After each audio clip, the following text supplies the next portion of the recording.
Testing the closed captions. They're there.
I wanted to better mute that. No, mute your computer. I wanted to let you all know, folks who are on the Zoom, to please sign in the chat as you have done for 3 years. We very much appreciate it. We are waiting for one more person to come into the physical room so that we have a quorum and can call the meeting. But because it's already past 5:45, there's a chance we will just have a discussion and not a meeting. But if we do get a quorum, Matt Hausman, I see that you're here, and we will be sure to talk about letting you in if it's a full meeting, but right now we can't. So. You want to go over the timeline while we wait? Yeah, I'm okay. Our next meeting would be. I'm going to put it on the screen so folks can see it. Okay. So next. Well, we had canceled it. Okay, that's what I thought. It was still on the list. Yeah. So we had. Let's see. Oh, that's next month. Oh, sorry, I'm looking at October. Sorry, I'm thinking already in next month. Yeah. You can turn your mic on. You can talk. It's being recorded, but yeah. So they can hear what you're saying. So our next meeting will be October 18th here. Yeah, thank you. Because we had scheduled a study session, but we didn't really need it. And now there's a question. We have a couple folks are asking that we cancel the October 25th joint meeting. So that's something you and I can talk about after, and just, we had an idea for what to do with that meeting. It may not work out. And then it's 3 days before the expo, so it might be good for us just to focus on the expo. Anyway.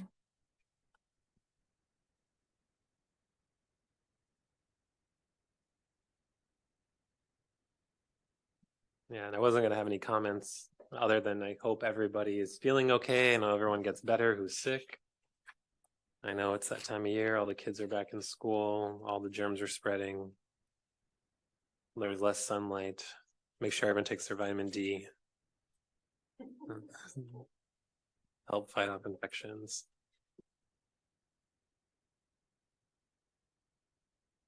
I guess I didn't see anything wrong with like the minutes from the previous meetings or the vendor list when I was looking at it before the meeting. I don't know if anyone had any questions about those.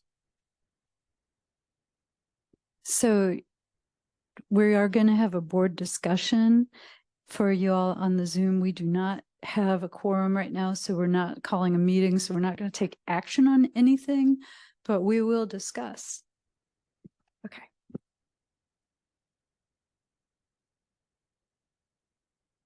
Yeah, we can look at the minutes first, but I didn't see anything there that needed to be changed. It looked good to me, but. I thought everything looked fine also.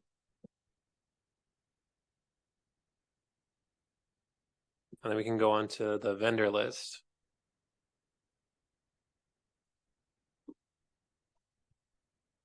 And again, yeah, that looked fine to me as well.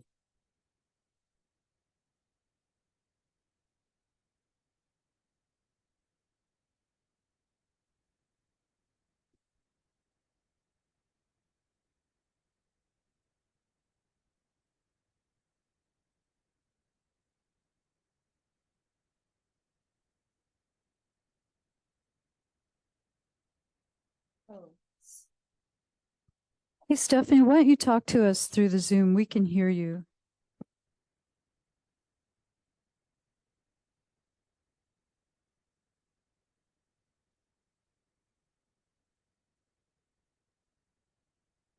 Stephanie has advised that we need to call the meeting to order, have a public record of the roll call, etc. Oh, even if we don't have a quorum? Yeah, Okay. and she's on the meeting. So. Yeah, sorry. I was getting my phone. All right, I'll move I'll call to order the Champaign County Mental Health Board meeting, September 20th, 2023. And you said we need a roll call. All right, can I get a roll call, please? Lisa Liggins Chambers. Present. Daphne Maurer, Molly McClay, Present. Joe Omosagie. Here. Elaine Palencia, Jen Stroud, Jane Sprandel, Matt Hausman, Remote. John Paul Joachim. Here, thanks.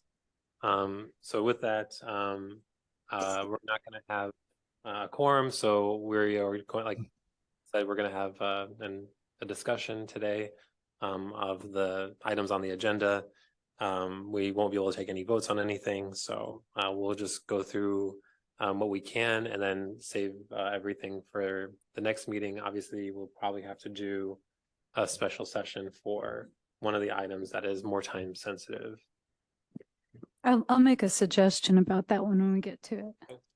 Awesome. I'm thanks. thinking about it. All right. Okay. Do we have to go through everything again, or I guess we don't need to because discussion, right? So, yeah.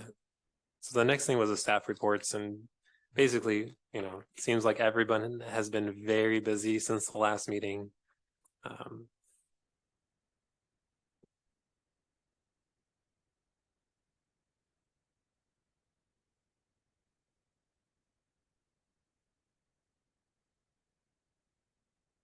And I didn't know if did Air artists sell their items at the Disability Expo last year? They did, and Stephanie has put together, she's in her report, it says 10 artists have agreed to participate.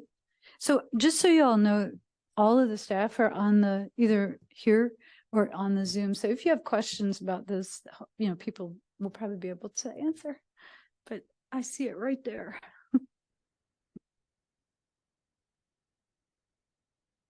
Oh, and I guess I don't know. I can't remember if it's still on the agenda or not. The Disability Expo, but is there sign up yet for that? Are you gonna just send that out to us so we can sign up for it? Because I don't think I've signed up for that yet.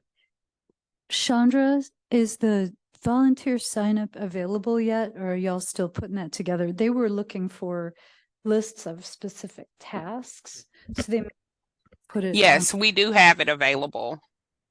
I can make sure that it gets sent out. Awesome, thanks. You're welcome.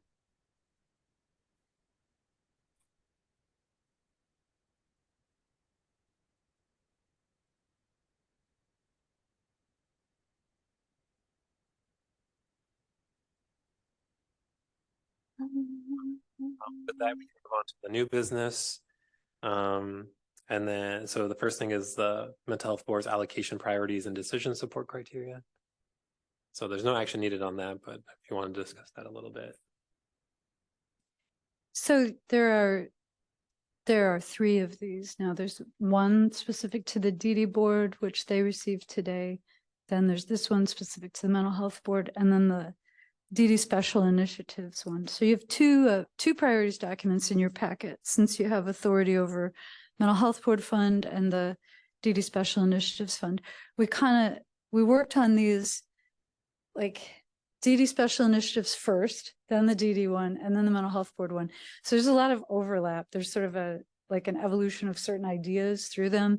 We relied pretty heavily on the input from those self-advocates last month, just because that's like gold. Even if they might not have said anything to you that was a surprise, the fact that they were able to say it is really important. And we have a very hard time getting direct input from people who receive services. So I thought, we got it, let's lean into it. And so some of the things they talked about actually ended up in every priorities memo, and an observation that they made in writing and in person was about Champaign County not being welcoming or inclusive to people with disabilities.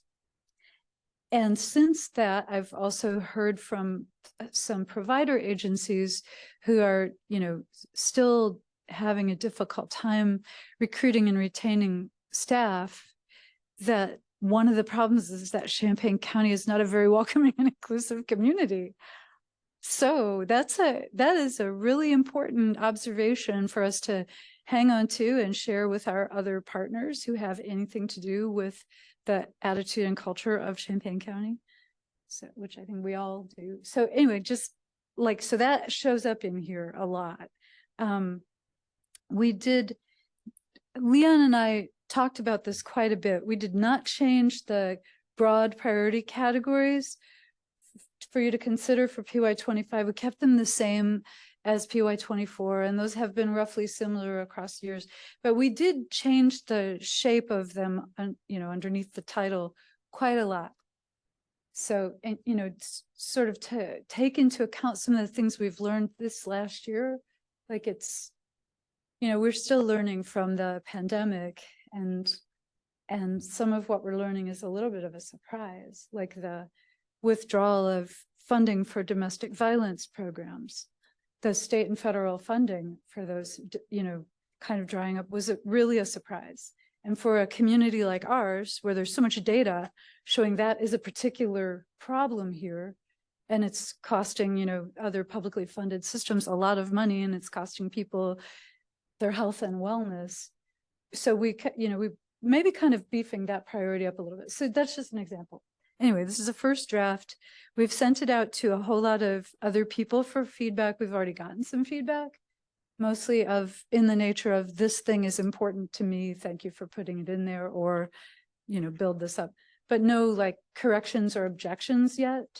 So you all are, you can talk about it today, or you can email Leon and me any thoughts that you have on this. We'll present you with a final draft in November. And if we're able to, if the board agrees to a final version in November, then we can start the application process quite a bit earlier this year, just giving the agencies more time on this side of the year, because we can't seem to add more time on the other side of the year. It cuts into your ability to really give them a review. So anyway, that's the kind of, did I miss anything, Leon? I'm going to let you talk. No, I think you covered everything. This was, I would say, intense. We, you and I kind of went back and forth on several points here, but no, I think you did a good job, or we did a good job of capturing what's going on currently.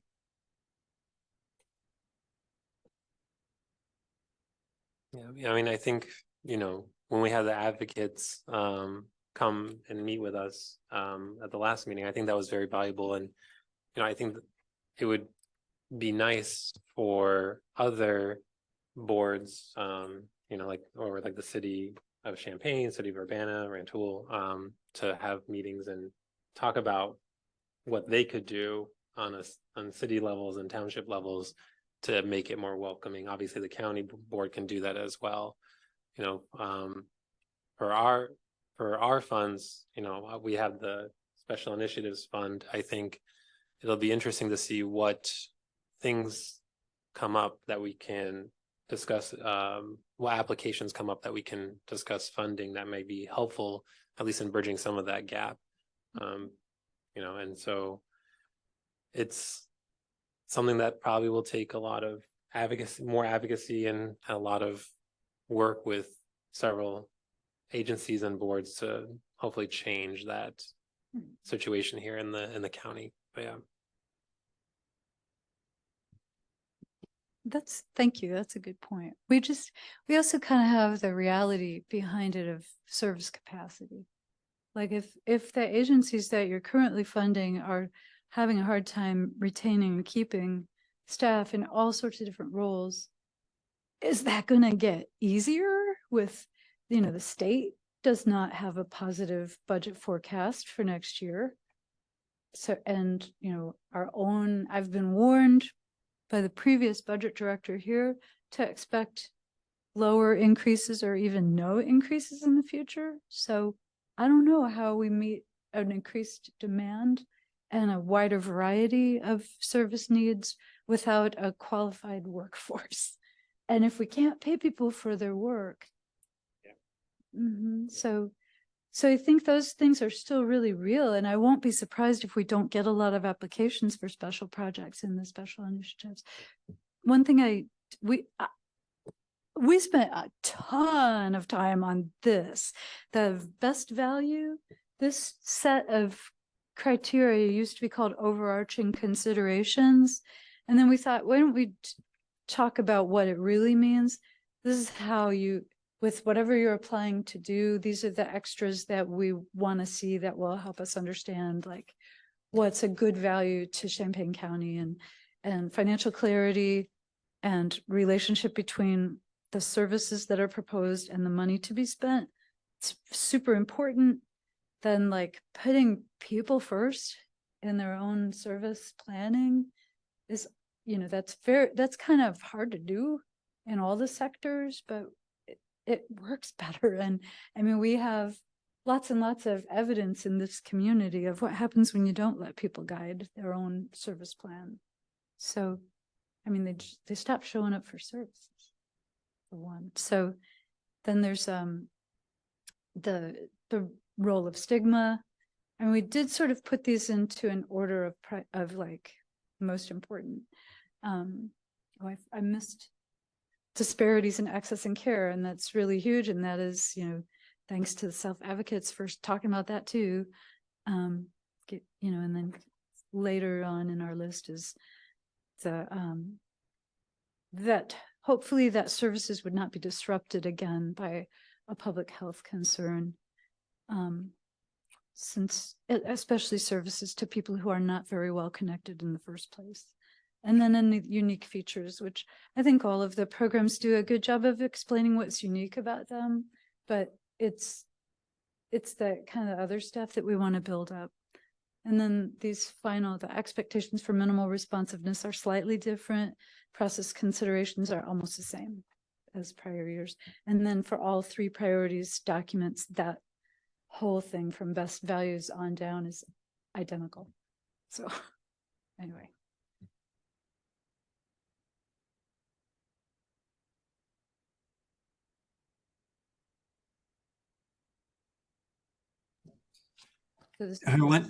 Lynn, I did have a thought as I was looking through the special initiatives memo. Because as you pointed out about the fact that this is kind of a one-time bucket of money that we have, and we mentioned the self-advocates, and we did talk during that study session about some kind of a catch-all resource page or something like that, specifically for DD. That could be one where it would be an upfront cost and minimal. So if there is anyone, I know you sent out that email to a couple of agencies last month, but I think that would be one, if we could encourage somebody who'd want to take that on, I think this would be a great opportunity for them. Okay, thank you so much for raising that question. So I'm going to spoil the surprise for what I was thinking we could do in October. I sent an email to the self-advocates groups asking about that. If that would be, because we have a resource directory that's specific to disabilities. It just has like a name that might be, hard to remember. And then there's also 211, which has every resource in Champaign County listed. And then there are, a lot of the things those guys were talking about were like park district events or things that anyone in the community can attend. It's just not easy to find the information, and they might want additional information. So I asked them about that idea specifically, like how about a website that you guys kind of design? If it could have a really, a website name that's clear to you, and you participate in the design, and it just links to all these other sites that have all that information. Would you like to do that? Well, they can't get back to me because they're too busy doing presentations to other community groups throughout the fall. Isn't that a great reason not to be able to answer? I love that so much. But then I talked to our website developer, the person who does the Expo site and the Air site, and she would love to do a project like that. So it wouldn't be very expensive. It could even come out of our administrative budget and not be a special initiatives project, but just, to respond directly and immediately to that issue that they raised. Because you're right, if they put it together, if they like it and they're going to use it and she wants it, she said, I would do it, but only if they would direct it. I'm like, okay, you're the right, you know. So it would be a fun discussion to have if we could get them to come back and ask them directly. So, but they might not be ready when I'm ready, which is now. Of course. Okay. Well, sounds good. Thanks.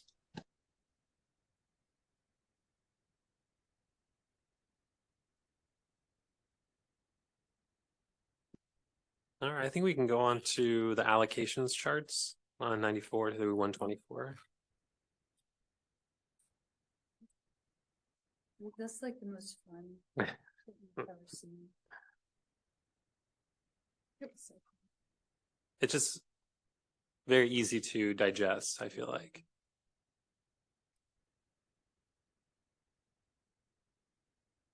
And it's funny, like on 96, it says like appropriation by type of service, and there's like outpatient, crisis prevention, peer support, and screen. I mean, a lot of outpatient is prevention. It's not tertiary care. Yeah. So I think of that as good, because when I think about, where you're getting the most effective use for the funding, it's going to be prevention. So I'm glad that we are spending a lot on that. Obviously, it's important to spend on crisis intervention, and we are spending a good chunk on that, about a quarter of the funding. But I'm glad to see a lot of the money is going towards prevention. And a lot of inpatient and crisis care is and should be the business of the state and federal funders. So, Well, I guess not just prevention. I mean primary care and prevention. Yeah.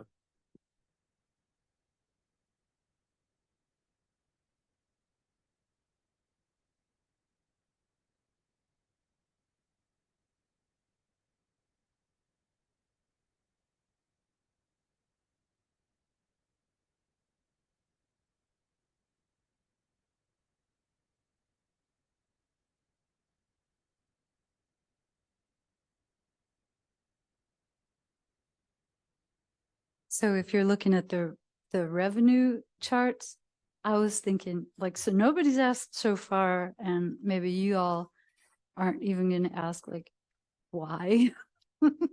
Or like, what did you learn from this? And I wanted to tell you that the why is, this is something I started to do about 3 years ago at the request of a former mental health board member. I never finished it. It was the year that we got all that ARPA money. So I started doing it, and then we had more money. And I was like, I don't have the time to redo all these charts. And no one was really that interested by then. But we've started meeting with the other local funders, and they asked about something like this. Oh, if only someone would put together charts that showed where the agencies are getting their funding, then we would understand who's vulnerable if we all took a hit at once. Because that happens. Like Champaign County's economy can actually just like turn all of it. So United Way and the cities and we and the county would all have decreases in funding. So I did it. I started doing it for them, and it was so much fun. And it allows you to see a couple other things. In previous years, we would be looking for something like, if 90% of an agency's funding is from the state, then they are like about to get walked off the plank because the state was such an unreliable payer. But that has not been true in recent years. So now what we can see is, if you have kind of a spread of local and larger funding sources, you can survive the hit from any direction. But all that ARPA money is in here, and all that ARPA money is going away next year. So those, a lot of organizations have state or city or county ARPA funds right now. So that is one risk that we're going to see next year. But anyway, that's what we learned. Also, we can tell from this, we can tell if an agency has a funder like the state of Illinois, then they're also going to be licensed by the state of Illinois, which changes what we have to look for. So if they don't have another accreditor or license, then we have to look for more standard operating procedures and policies, stuff like that. So, okay. So I don't know if you know, because it might have been before you were here. I was probably obviously before you were here, but what happened in like 2008 after the crash, like with funding with agencies and things like that? So I came here in 2009, and the consequences of 2008 hit Champaign County a little bit later than other communities because of the sources of revenue. The biggest revenue here is education and healthcare. And a lot of that is tied to the state. So it took a while for the economic downturn to impact Champaign County. So it impacted Champaign County about 4 months after I started this job. And we talk about this often, that there's language in the contracts about if something happens and we have less money than we've agreed to spend, we will make reductions. That the director has the discretion to make reductions. But what we did then was not just go through and cut everything. We engaged the agencies to ask which programs could be cut and by what percentage. And so it was, I don't know how people were able to do that. That's so hard, but they did, rather than us making the cuts. So, and it's never happened since. Wait, there was a time during Rauner where there was a lot of funding. Was that time, or when a lot of funding cuts where a lot of agencies went away? Yeah. Was that time? I can't remember if that was that time. That was that time. It was a few years later. Later. It Okay. was a little later, probably closer to, I think Okay. Rauner was elected in 10. So And then what happened to the agencies during that time? The state decided to cut funding. went for- away. We A lot of- lost detox. That's when we lost detox. So that was not funded by the mental health board. It wasn't that we didn't have a constriction of funding.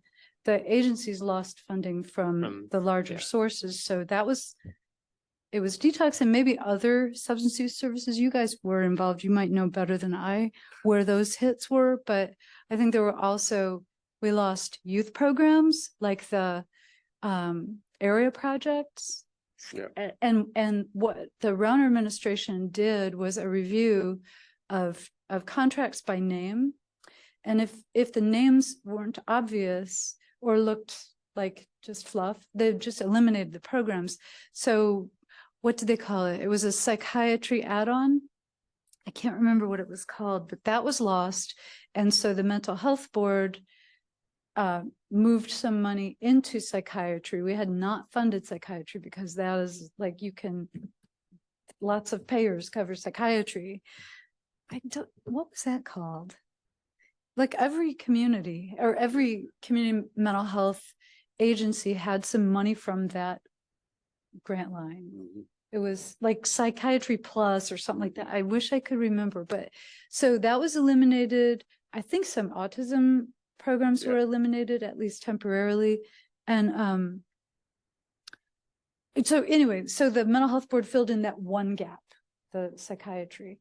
I think our community has never recovered from losing detox like that. And that's probably true around the state. And we are surrounded by communities that lost basically their entire behavioral health system during that 2 years of no funding. Yeah. And they That's may never be able to get it back because they tend to be less populous, more land. It's very hard to do crisis services in places like that. That's Is when that- Snowball finally died during Rauner. So I mean, the only reason I ask is, there's two main things that I see then for the future, just like looking at these pie charts of who is vulnerable for agencies not being able to function. And so one is an economic downturn that affects our funding capabilities. And another one is state government changing their minds on what they want to fund. And so those two groups are probably, like you said, the biggest risk, and those are the ways in which they are likely to lose funding. So just looking at them, just keeping in mind what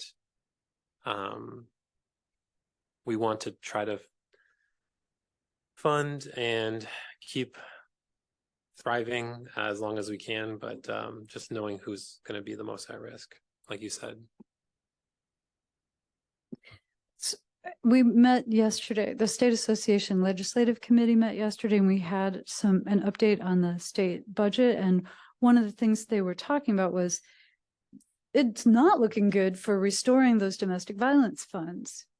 That really surprises me. It just seems like this is such an easy case to make for the merit of that funding, but they were pretty dour about it. We're just talking about threats and, you know, what kind of legislation we'd like to support next year. So I'm sure that there will be more news about things like that. And it might be that, I mean, maybe you're hearing other things already, but I don't know.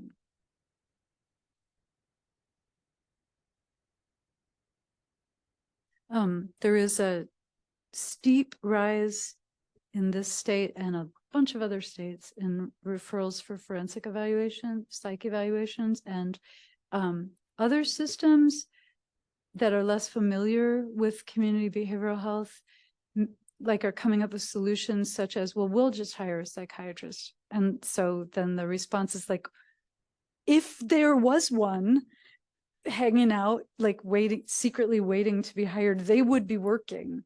So we're getting into some weird territory with, you know, other systems that are really affected by by untreated mental health issues, you know, like don't know enough to like get together and collaborate yet, but hopefully that will change. So Now for the forensic psych eval, is that more for like, I know the refugee community, the immigration community that we funded, the agency for them to be able to perform more forensic psych evaluations. Is there other groups that need that as well? So what I'm hearing about is more like in the state, the correctional and law enforcement space, like competency to stand trial is the real, and this is across the country. It's not just here, but we've all been watching the shortage of psychiatrists and psychology. Yeah, absolutely. I mean, it's kind of, you get what you pay for, right? You don't pay for it, you don't get it, you know? Well, as a community, as a country, as a state, we don't tend to value social services, you know, and that's unfortunate. So same thing with teachers and nurses and a lot of other fields, social work and a lot of other things. So, but it seems that, you know, if the state, who's had the primary responsibility for supporting those systems, isn't hiring enough psychiatrists, it doesn't mean that the mental health board can.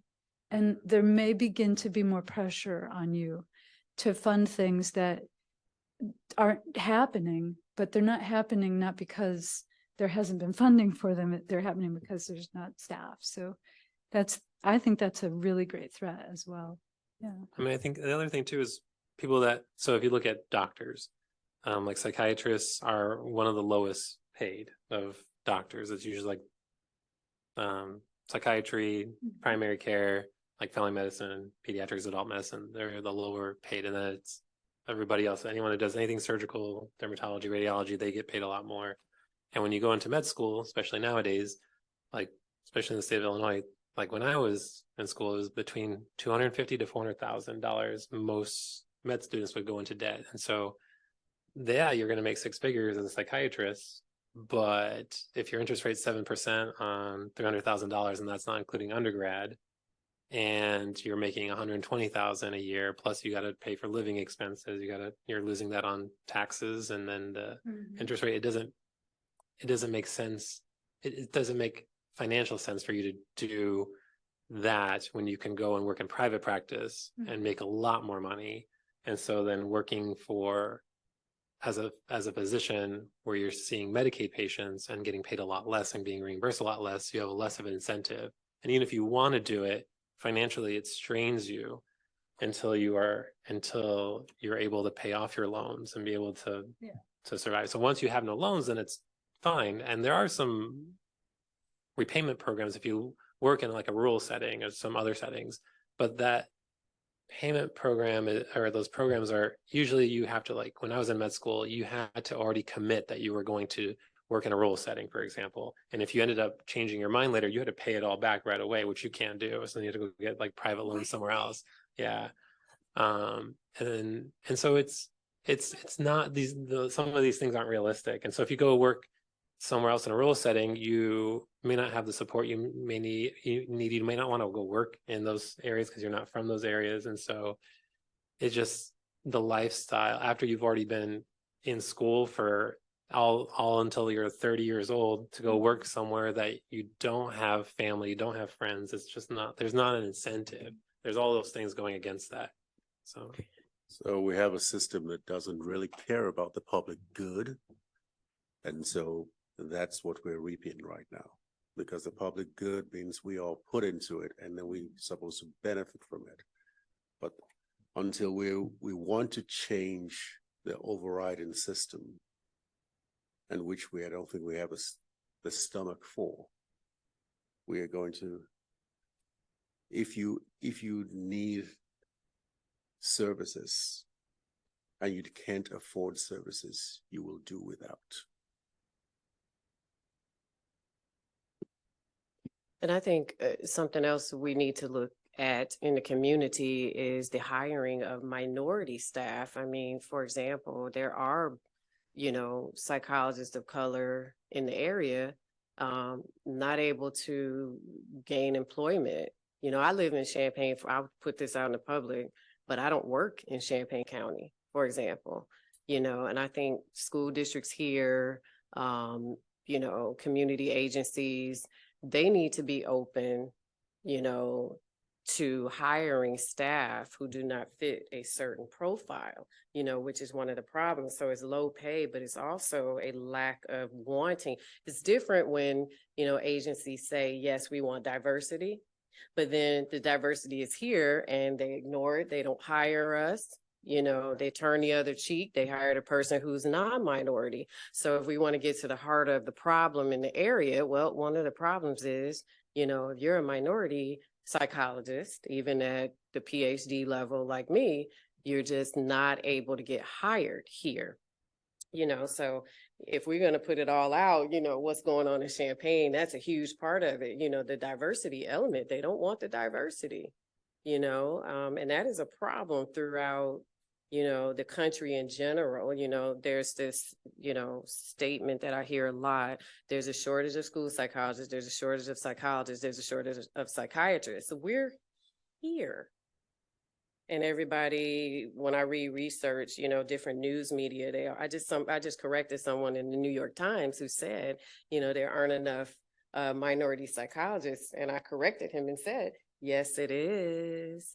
We're not getting hired, and that's the same effect that happens here in Champaign County. So, they want money to get approved to help with these things. Well, when you get the money, what are you doing with it? Because I know a lot of psychologists here that are capable of working for these organizations, but they are not hiring them. So we're into performative DEI. It becomes a question of how do we perform to show the world that we are doing this, but we're not actually retaining them. You might get hired, but the environment isn't conducive for you staying longer.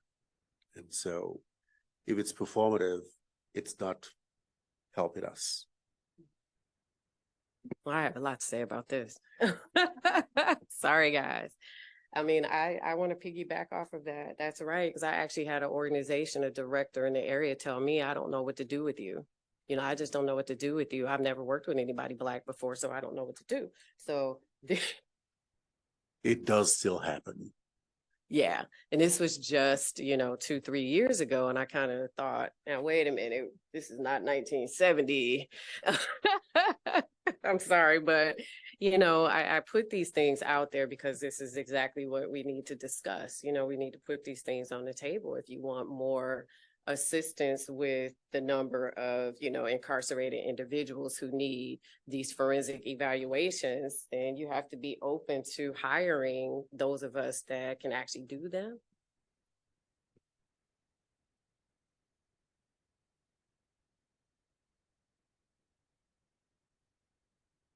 That's because I have a lot to say. Okay. That's great. yeah, that's great. Yeah. No, thank you for your comments. Yeah.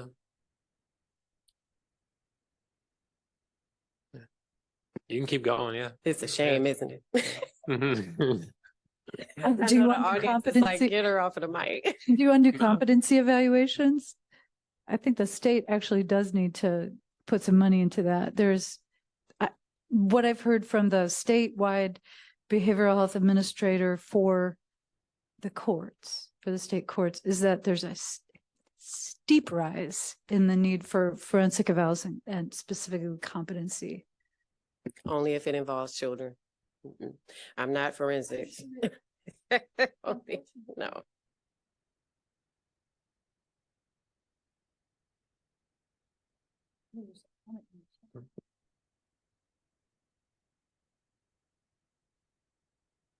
Aha, the Jim Hamilton, the clinical director from Promise Healthcare, says the FQHC rate for a psychologist is $76, the same as a licensed clinical social worker or LCPC. For medical provider, psych and nurse practitioner is 162. We can't afford to provide clinical psychology at those rates. Yeah. Thank you, Yes. Jim. Absolutely. I've been through that too, Jim. Thank you. Yes, where I've been told I can't pay you more than I would a social worker. So, yeah. Can't even pay those rates though, right? They can't pay 160 an hour. They can. but Oh, they that's- can?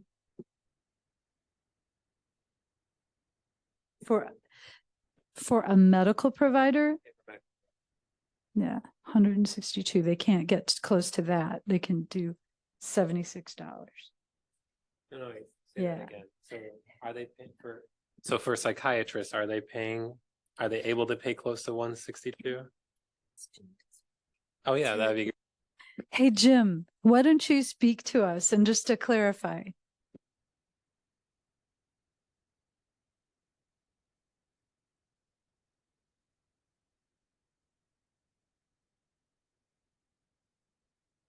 We got it, Jim. Thanks. Okay, there. So we get a rate, and that rate is established by the state of Illinois, HHS, I think, in conjunction with HRSA. And it's different for different communities, like the rate may be different for an FQHC in Kankakee or Rockford, but we get a rate and we're told what our rate of reimbursement is going to be. We get a behavioral health rate. And right now that's currently, I think, $76. I might be off by $1 or $2. And we get a medical rate. The medical rate's like 162 or 163, somewhere right in there close. Psychiatrists, psychiatric nurse practitioners, psychiatric physician assistants are considered medical, so we can bill at that rate and get that 162. Psychologists are not considered medical, they're considered behavioral health, and they get the behavioral health rate, which I see as problematic because although some psychologists do psychotherapy and counseling and those kinds of things, there's lots of other things that they do as well, psychological testing, assessment, things like that.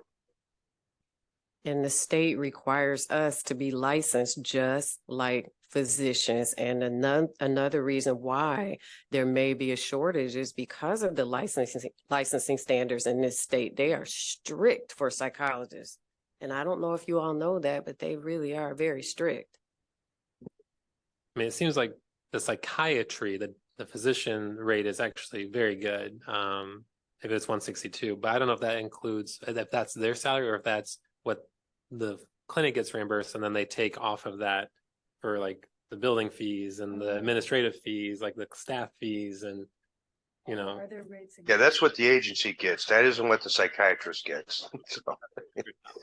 And so the psychiatrist salary comes out of that, and the lights and the heat and all that comes out. So yeah. I was gonna say if the psychiatrist salary is 160 an hour, that's pretty good. That's pretty good. But yeah, that's definitely not the case then. I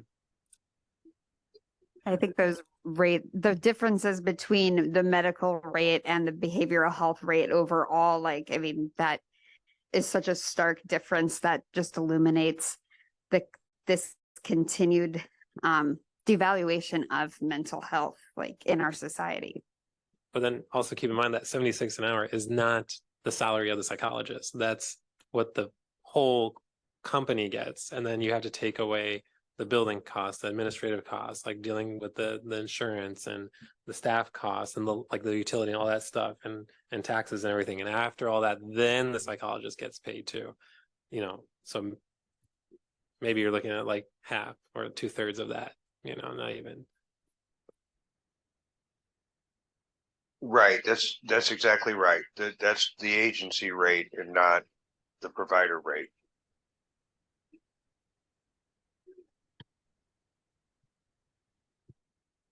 So, yeah, so it's very difficult, very difficult. I mean, Yeah, but it always impresses me how the agencies still like they thrive despite all that adversity, and the people that work for these agencies like still do what they do and provide the care they do. And, you know, it's because they want to help people. Like all of us here want to help people, and then to like there's so many people in this state and in this county that sacrifice parts of their lives, you know, either financially or emotionally, or just like they get burned. A lot of people get burned out because they want to do good, but like people shouldn't have to sacrifice to do good. You know, they should just have to do their job. They should just have to do what they're supposed to do. We shouldn't be asking them to give things up, you know. But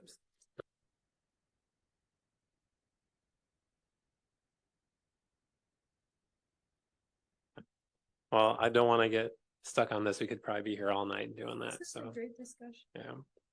yeah. Is there anything else you guys want to talk about? You want to go to the agency request for consideration? We skip. That's what she and I were. Oh, okay. Okay. At least discuss it and then. Mm-hmm. Yeah. So we can go to page 125 then.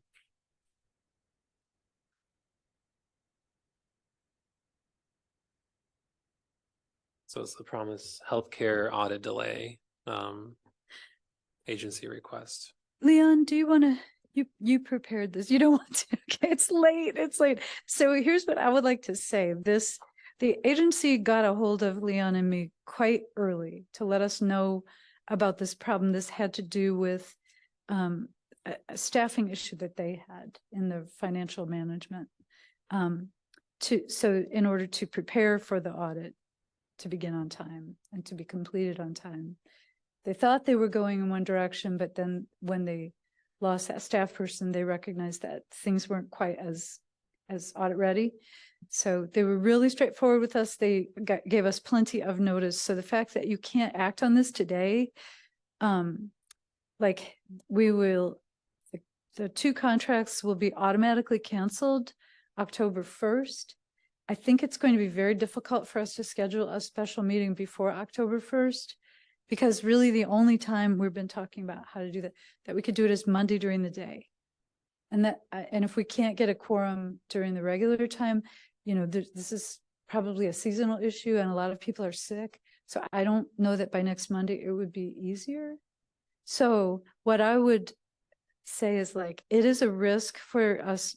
It's a risk that we can't tell them, yes, we'll honor the contract from October 1st on, but it's not unheard of for you to make retroactive decisions. That's happened before. It's just, it's a risk for them and it's a risk for us. You know, the risk is actually more on them. If you all decide not to grant them a waiver of the automatic cancellation as of October 1st, then what happens is they could continue to provide the services according to the contracts and incur the expenses and then not get paid. So anyway, so it's pretty serious, but I'm not sure we can get anything you have to give 48 hours notice for a special meeting. We have to prepare the documents and post them 48 hours in advance. So I can't just start the 48-hour timer right now. Is it 48 business hours? Like Saturday and Sunday don't count if it's Monday, right? Or does that still count? Oh, hey, Stephanie, is it 48 business hours? No, it's just 48 hours. Good to know. Okay, so. And to be like perfectly honest, I'm gonna be out of town from Monday night through October 7. And just setting up for a meeting has been really difficult because of just to run a hybrid meeting. So if you wanted to do a meeting without me, which I think I'm supposed to be here for all your meetings, but if you wanted to do a meeting without me prior to October 1st, it has to be next week. It could be during the time the study session was set for, but I would not recommend trying to do the Zoom part because it's never been easy. And we've had all hands on deck every time. Well, except once, right? Like, it's just, I really would hate to leave you with that next week, but you could do this, you could run this meeting without the Zoom part. No sweat, right? Yeah. So anyway, so my suggestion would be wait till I get back. But I mean, as long as Promise is okay with that, because they're the ones that are running the risk. That's right. You know, I mean, from my perspective, this is obviously not a vote because we can't vote right now, but I would approve to extend the deadline. Obviously, I'd give them more time than just November 30th. So at least December 30th was what I would extend it to, but we would have that discussion at whenever we have our meeting next month. So I guess that's, I mean, even though we're not doing a vote, you could each share an opinion so we could have a sense. And Matt Hausman is also on this call and could share an opinion, and Promise could react to that. The easiest thing is to wait till October 18th. Yeah. Like, that's easy because we're ready to do this all again. That's just, So I mean, my obviously we're not voting, but my vote would be to approve the waiver. I don't know what everyone else's opinions are. I'm fine with waiving it. I would also approve the waiver, and I like the idea of extending it to December. I will also add that I know that I will not be in town next week if that impacts any, if there was a decision made to try to meet next week with Lynn not present, I know that I would also not be present if that starts knocking our quorum possibility down. I think it's fair to give an extension. Yeah, if staff thinks this is not a major issue like we've had with other agencies in the past, I think I'd be okay with the recommendation to waive. I mean, I think the thing I like is that there's been open communication. They were straightforward with it, and I think that's what we want from agencies, is to give us early notification so we can not be surprised by things, and we're being straightforward, and I like that. And I think I would approve that for all those reasons. Well, I mean, that's tentatively. I would. He's jumping ahead and preparing the October board pack. Oh, okay. Yeah. Yeah, I would think unless we need more time, because we'd have to meet after they get the audit, right? Or does it automatically? What we do with an audit, I would appreciate not getting audits on New Year's Eve. It's deeply stressful to spend New Year's Eve waiting for audits and then having to review them over the next 2 days in order to determine if we can issue payments. So all of our deadlines seem to butt up right against payment deadlines or at payment dates, and we don't want to, we want people to have as much time as possible. So December 30th kind of like, How about we do maybe December 22. We can do January 14th, whatever the Friday is before our next, or maybe the Wednesday before our next meeting in January. This way you have time to prepare for the meeting if there's an issue. I guess you need more time than just that. You need at least we have to review it when it comes. So I would rather not wait until 2024 to receive Oh, okay. it. Yeah. If they think they can get it to us during December, if I can at least have a day. So how about the second week of December? This way you have time before the December 20th meeting. Well, you don't have to do anything. Yeah. If it's not an acceptable audit, Oh, but if it's not an acceptable audit, then you might. but have what to- if they don't have the audit in by December 14th? That's the question, because Ah. then we would have to meet You're right. and say if we need to extend it again. Thank you, John. Yeah, so just planning. You're right. Teamwork makes the dream You're work, right. right? That's what Thank you. So our deadline for board materials for the December 20th meeting will be, because we know you can't read these overnight. The deadline will be December 11. 11, at okay. 9 a.m. Okay. for board meeting materials. So it would be kind of cool You want to do December 10th and if the an extra deadline is day? December 10, yeah. Yeah, let's do December 10th. Okay. Okay, so maybe we should make sure. Obviously, we're not voting on that, Right. but that will be our tentative plan next month when we We're vote just on it. planning our next meeting. Yes. Thank you, Leon, and thank you, John, Yes. for Mhm. thinking about the future. There are folks here from Promise. And they can, if this is going to be a hardship to not know until October 18th, because there is a little risk. That's 3 weeks of providing services that they might not get paid for. So, okay, they're not saying anything about it. Okay. All right, Well, we'll they- just. They can we'll- also email you after if there's any Exactly. issue. I think, yeah. I think probably this should come from, Jamie and Jennifer Okay. rather than me, Thank so I will communicate your discussion back to them tomorrow morning and now I encourage them to reach out to you and Great. kind of let them know what the discussion was. Thank you. Much appreciated. All right. Awesome. I think we got our ducks in a row on that one. Uh-oh, here's something that you can't vote on either. Yep. So the next thing is the old business. So we got the revised budgets of 2024. I mean, it's a lot. There are a lot of changes from the budget you already approved. But if I just bring you this whole thing back in October 18th, it's fine. The county is on a timeline where they have to accept budgets in October, and they're probably meeting October 19th. So it could be like perfect. And then they have to, so then it's public. So, I think it's really important for them to know that you have approved a budget or changed one. But I think October 18 is fine. So if you want to talk about it now, we can, but we could just hold it for. I think we'll just hold off on that. Okay. So we can move on for the evaluation capacity building project.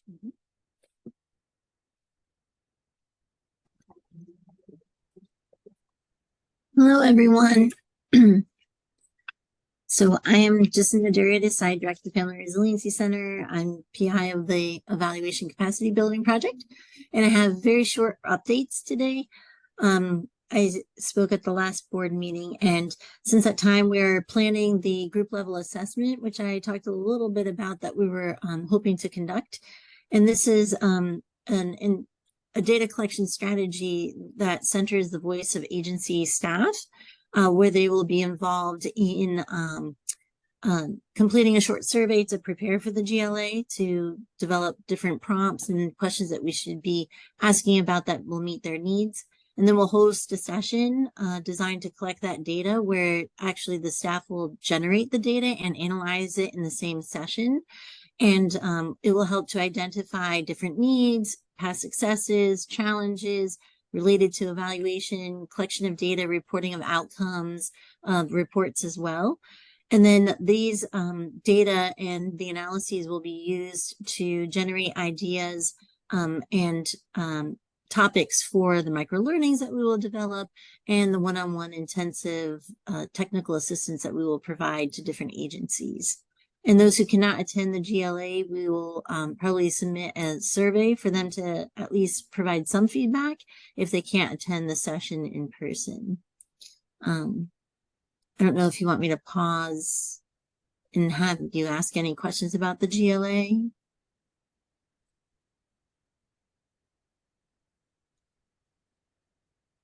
No, I don't think we have any questions yet. Okay, great. The other thing we've been doing has been reviewing report summaries and starting to identify possible outcome measures for some of the agencies that may not have identified outcome measures or may have identified outcome measures that were really extensive or very long term, to think about more attainable outcomes in the immediate. So we're really going through and assessing what they have reported in the past so that then we can give them more feedback and pointers in the more immediate future as we begin to think about what the intensive training is going to look like for those agencies. So we've been fortunate to receive those reports and the summaries, and so we're compiling that information so that we can provide all agencies some type of feedback about different outcome measures that we think might be useful or the ones that they're using that are really great and on point.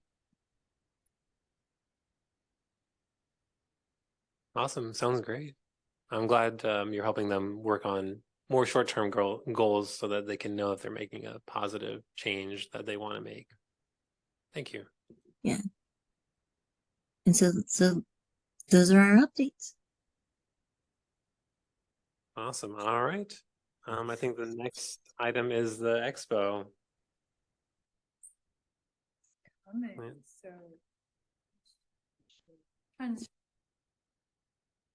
To share, but there you saw this last month too. So earlier in this discussion, Chandra let us know that the volunteer sign up link is available now. It's just October 28th seems like a really long time from now, but in expo days it's coming quick. So we want people to come just to enjoy it, but we also need some volunteers, and Chandra and her partner in the volunteer committee, I think there's 2 of them, have assembled a list of what the volunteer tasks would be. And then the other thing that we need are sponsors. This is Leon and Kim and I work with Miss Jane Sprandel on the marketing and sponsorship committee, and we have learned that we have fewer large sponsors than we have had in previous years. Lots of those large sponsors are choosing smaller amounts now, and I think it has to do with, it's a finite number of businesses sponsoring more stuff, and so yay for more stuff, but we may need to expand like the number of small sponsorships that we have to make up the revenue shortfall. So the sponsorship brochure is included in here in case you know of anybody. There's even like friends level, which is under $100. So this is, anyway, it's coming. And it's at Marketplace like we did last year, which worked out really well.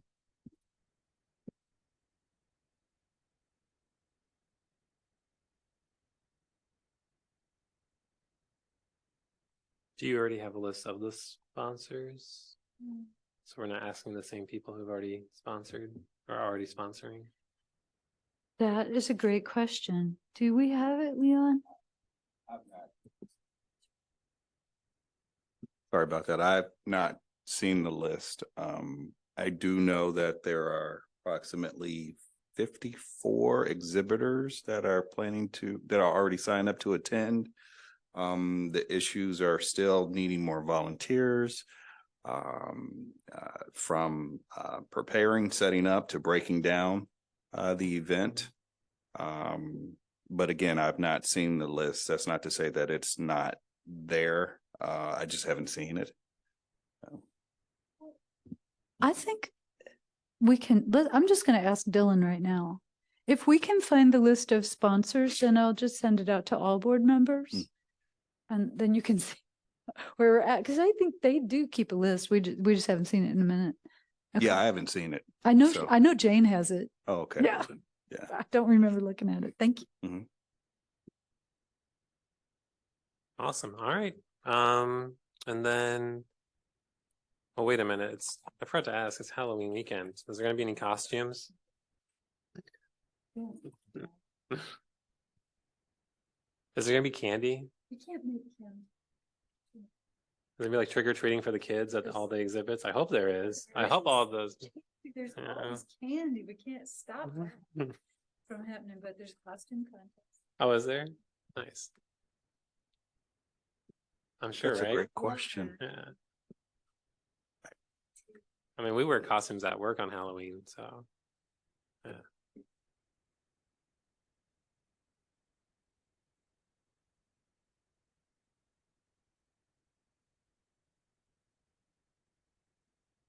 All right, thanks.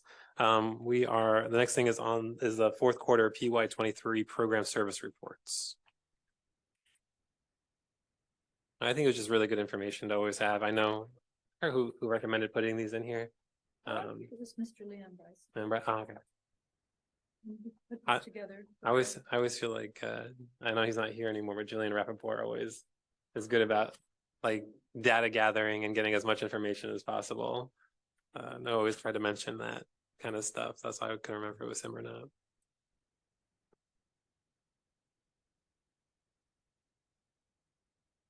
The DD board has been doing this for a long time, but they have so many fewer contracts than you all do.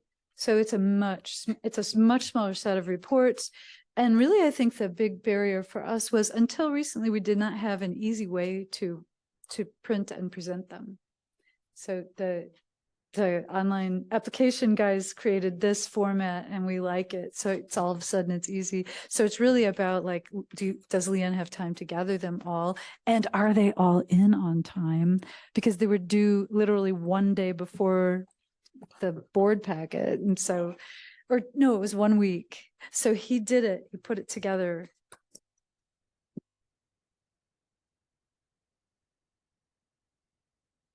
And I just want to say thank you to each and every staff or agency rather that was able to get their fourth quarter reports in on time. It makes a world of a difference for myself.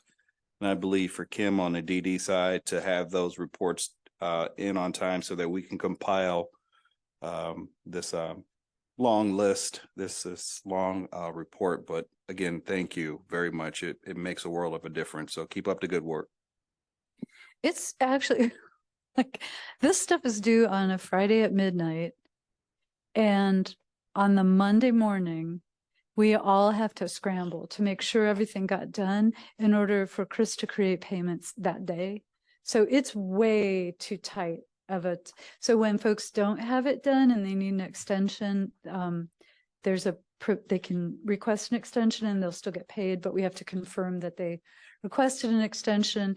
And so that's one thing about our tight deadline. Like that creates a really challenging turnaround on a Monday morning in order to process payments. The other thing is right now I'm doing some deep data analysis of the DD side because all but one of those program reports were in on time. So I can analyze the data. Leon is missing just two, but the programs are so different and they report things really differently. So it's going to be a very different analysis if I can even do it, but I can't start it until everything's in, and it's not. So we might not do that this year, but this is good, right?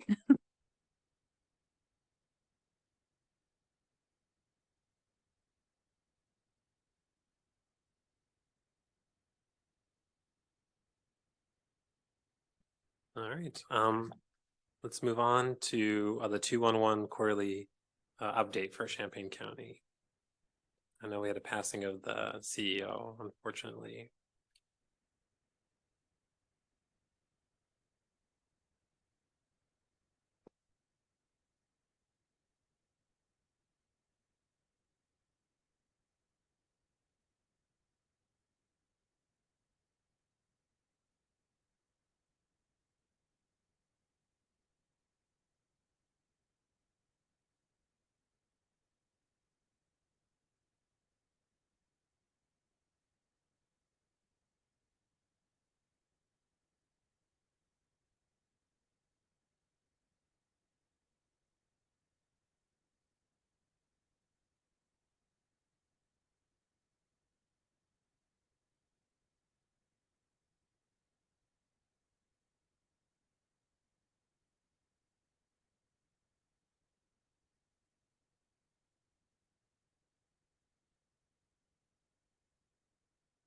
feel like it's pretty consistent with previous reports that we've had. Obviously, the majority of it is still utility assistance and housing questions. I feel like as a physician, we usually get that when the weather is nice enough that they can turn off your water and turn off your electricity, and then they call the company, like the electric company or the water company, and the water company says, oh yeah, just call your doctor and say you need it for medical necessity. And it's like, well, unless you have like are on life support or like need water for a medical need, like a feeding tube or something, like we can't write a letter. And so then it's just, you know, we usually direct them to our social worker, and they help them with, you know, resources in the community. And it's just, I don't know, just hard. I feel like everybody needs water, you know, like I don't know who doesn't need water. Like, why do you need a medical necessity? No, like if someone needs water, why can't they just have water? I know, but it sounds like a socialist or something like that. Well, for the richest country in the world, we shouldn't be having this conversation.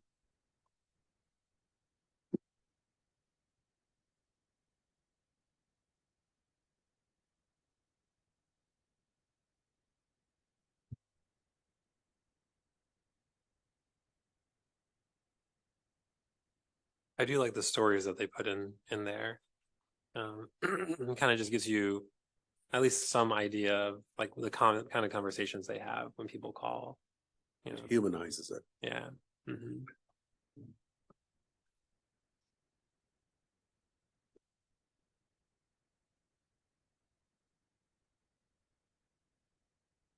With that, we can move on to agency input.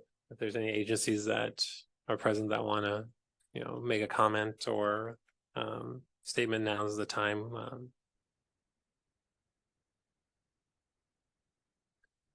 All right. I don't know if we have any. I don't think we have any board-to-board reports, do we? Not a board-to-board report, but on page 46, the Black Mental Health and Wellness Conference that will be taking place at Parkland. That's coming up. I think it's open to everybody in the community. You don't have to be Black to come to it. It's from 8. It's officially starts at 8 o'clock, but the presentations do not start till 9 a.m. runs till 3 p.m. And there'll be presentations on lots of different topics on wellness and mental health for the community, not just the Black community.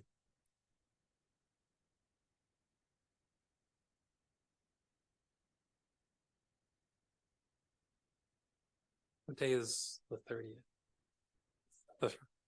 Is it Saturday? Oh, it's next Saturday. Nice. Next Saturday, yeah. That's great. Yeah. It's Saturday. Do you have to? Can you register the same day? Like if I think you could. I mean, you just use this okay. QR code. Yeah.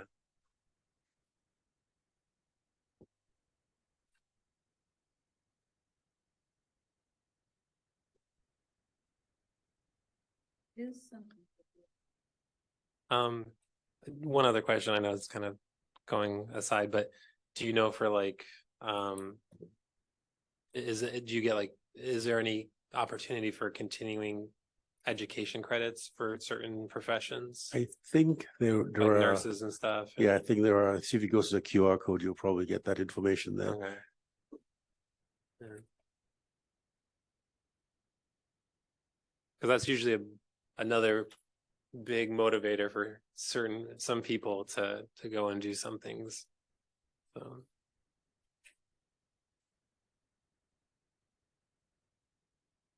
And you know, I'll have to look, but you know, how much is registration? I think it's free. Oh, is it free? Oh, awesome.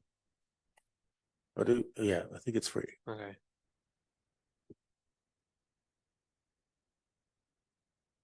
Well, thanks for that announcement. Go ahead. There's something happened. I mean, we could. I'll just put it on this is related to board. Mm-hmm. At the study session last month, one of the DD board members suggested that they take up the practice of those liaison assignments. And I think it would be like about, what is it? 500% easier for them because they fund so few agencies, it's like 4 or 5. So it'd be a lot easier for them to do that. So in the effort to support just discussing it, Stephanie found these old guidelines for liaison participation, and we changed a few things to update it.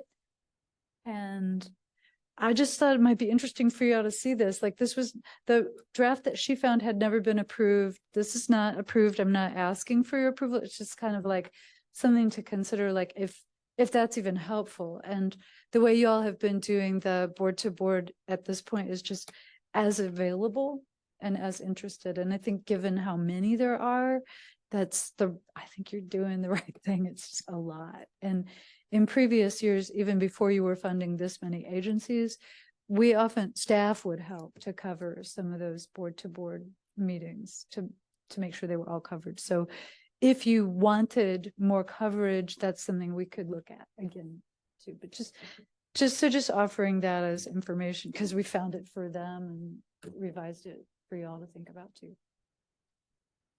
I think in the old days before the pandemic, it probably was also harder because you had to be there in person, I'm sure. Yes. So you had to go. Yeah. Nowadays there's more, it's a lot of them, I feel like a lot of them are Zoom more than before. The only thing is a lot of them are usually more talking about their financials, and they're not open meetings. So I don't know, in the past when liaisons went, did they only go to more open meetings, or did they go to closed meetings and just not talk about things openly, obviously, because they were in a closed. So you have meeting? raised the same question the DD board raised this morning, which is, and it's related to, like, I don't know if there's been any precedent yet legally, but that's a nationwide conversation. If you are a private organization receiving public funding, are you not obligated to some of the same standards that public organizations are? So we can have opinions on that, but I have not done any research on whether there are precedents or a local ordinance or a state ordinance about that. So the practice of not sharing meeting minutes because we're a private organization and not inviting our board liaisons into the closed session part, not sure that's okay. But it's certainly a waste of time. So it's like probably good if there's upfront information about, is there just only going to be 5 minutes of open session for you to take, an afternoon to devote to, or drive across town for? Like, that is a waste of time. A tour would be better, a tour would be more informative. So, I think like there are ways to engage, from one board to the other board that might not be at their meetings. So maybe they're fundraisers, maybe you get to go to their fundraiser celebration, stuff like that. So, there's other ways to do it. And I think when we talked about this prior to the pandemic, when Joe was the board president, there was some of the other mental health boards in the northern counties and townships were stopping the practice of a board to board liaison because there were concerns that people were expressing about bias that developed as a result of that closer relationship. So, I think you've gone to this less official liaison structure, and you might like to keep it. Yeah, because if you went to one board meeting over and over again, they would almost seek to see you as part of their board and ask sometimes directly. But if you were to go to different board meetings and you're not, it doesn't seem as if you're just for Rosecrans or for Promise or for any of the other Boys and Girls Club or anything like that. Oh, that was another reason you all moved to this, like, we can all do all. Yeah.